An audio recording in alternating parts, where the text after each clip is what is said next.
seen you do so much stuff with your hands and those gloves that you're wearing, and now you think you're about to stick those same fingers into my to-go plate where my food is going to be that I'm about to put in my mouth. I've been living this life my whole life, guys. So I know what y'all are thinking. Well, there's germs here. Okay, cool. I'm cool with those germs. I'm not cool with the germs I'm not cool with. You're cool with the things you're cool with. You're not cool with the things you're not cool with. Don't tell me I have to live how you live. But I have to deal with how you live because listen until.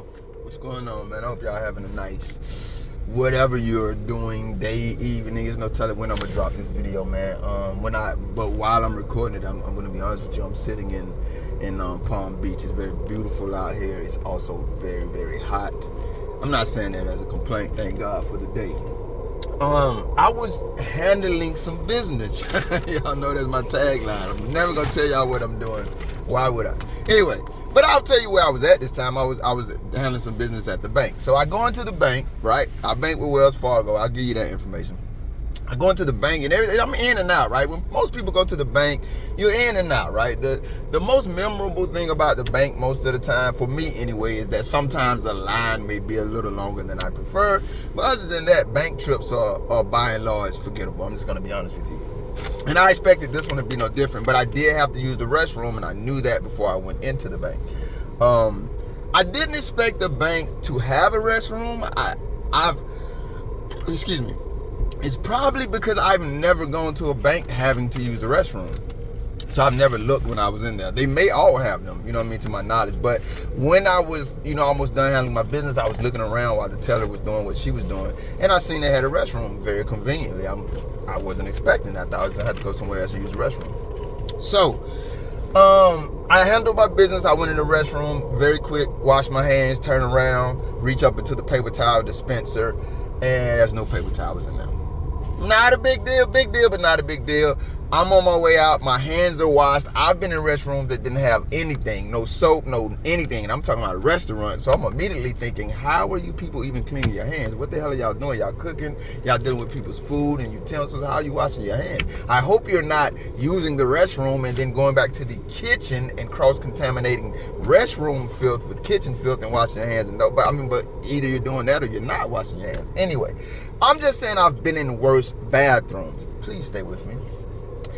I'm not tripping. I'm also used to this world, but I'm at this stage in my life where I'm like, hey man, and this is where the topic and context of the video comes in at. Y'all are not gonna silence me, and you're not gonna silence people like me. So now my response to this particular situation with the idea added to it is that I'm just gonna go out here and just let someone know that there's no paper towel in the restroom, right? Very simple. Simple enough process. So I do it. I walk out, I politely signal someone. I'm always trying to be polite. The lady comes over and I say, hey, I just want to let someone know there's no paper towels in the bathroom. And I showed her my still very wet hands, right? And she says, yes, I'm sorry, we don't have any. And that's when I had this thought, man. I can resonate with I call them the letter community, right? The LGBT, LGTB. I don't mean no disrespect, but I ain't got time to be learning them letters, y'all. I'm sorry. It's not because I don't think y'all anything. I'm about to show you how I feel about it. It's just too much going on. Can you just be one thing and stay there? I'm always saying we need more moral consistency in the world. So when I say mess up the letters or how they go, it's not because I think less of them. But I don't have time for all that. I think that's foolishness. I'm going to be honest with you. Not their culture or their lifestyle I'm speaking to right now. I'm just saying to always be changing. Like, just be one thing, right? Anyway. So I can resonate with these people, and all of this is coming to my mind, like, as what you guys know as a germaphobe and someone who you consider having OCD because we like things organized how we prefer them organized, like every single other person doesn't. Even if your preferred organizational method is total disorganization, that's how you like it. But nobody's running up on you calling you a disorganization phobe or whatever it is. I don't know. I'm just realizing I can resonate with these people because one thing that I hear them saying is our voices are always being overlooked and or minimalized. Like we're on the outside and people may or may not consider what we have to say. And once again, as what you guys call a germaphobe or an OCD type person, when I was coming out of there and that lady said so casually, I'm sorry, we don't have any, I'm thinking to myself, What the hell do you mean you don't have any? I mean, it's not that they didn't have any. I'm in this world. I've worked. I've been in different markets, industries, places, people. You know what I mean? So things run out. We prefer them not to. But she didn't say it like, yo, we ran out and, I'm sorry for that. She just said it like, hey, we ain't got none. It is what it is.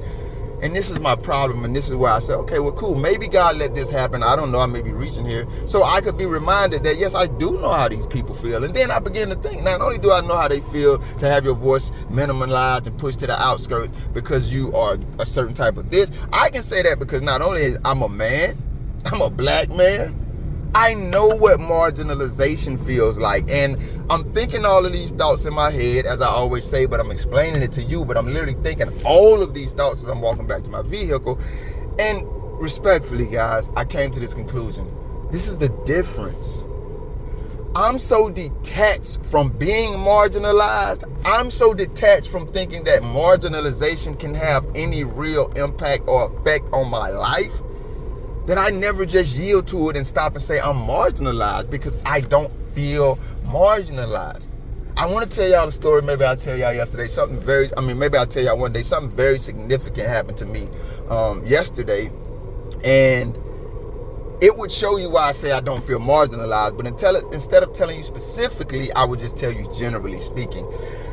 When I go in here and I say, okay, cool, I'm in the bathroom, and most of you guys are going, this is how I'm marginalized and germaphobes. What you guys know is germaphobes and OCD is people. This is how we're marginalized. The majority of you don't give a damn that number. You don't even care to wash your hands in the restroom. I'm not trying to hurt your feelings, but I'm also not trying to coddle you.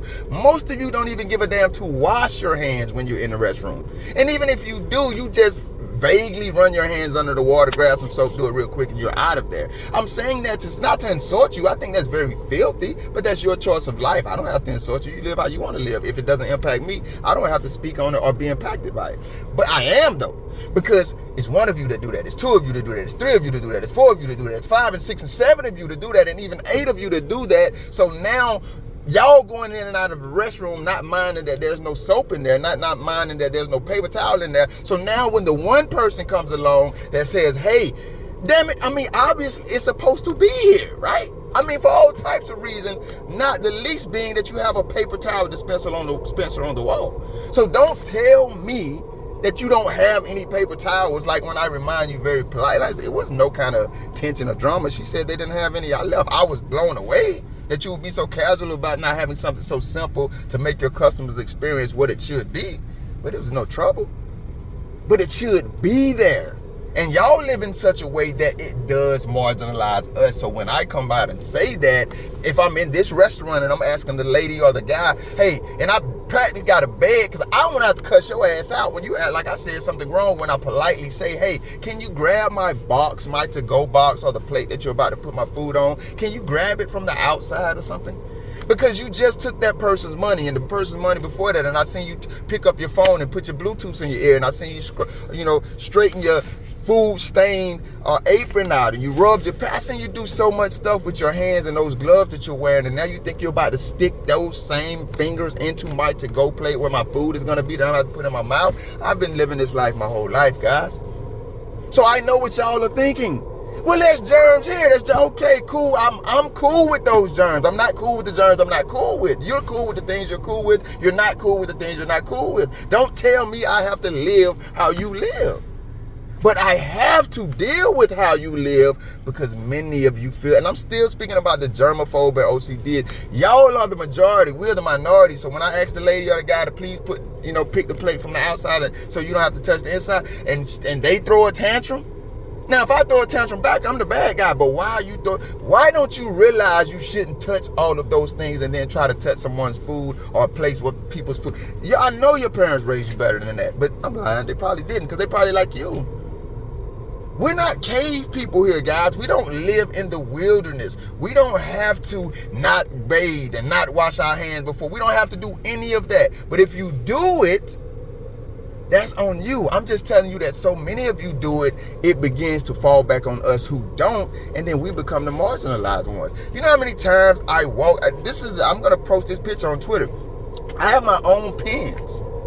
When I walk into a place, I'm walking in with a pen, and people always hit me with the, oh, you got it, when they try to hand me the pen that they're trying to want me to use or that everyone else is using. I'm not editing that out either.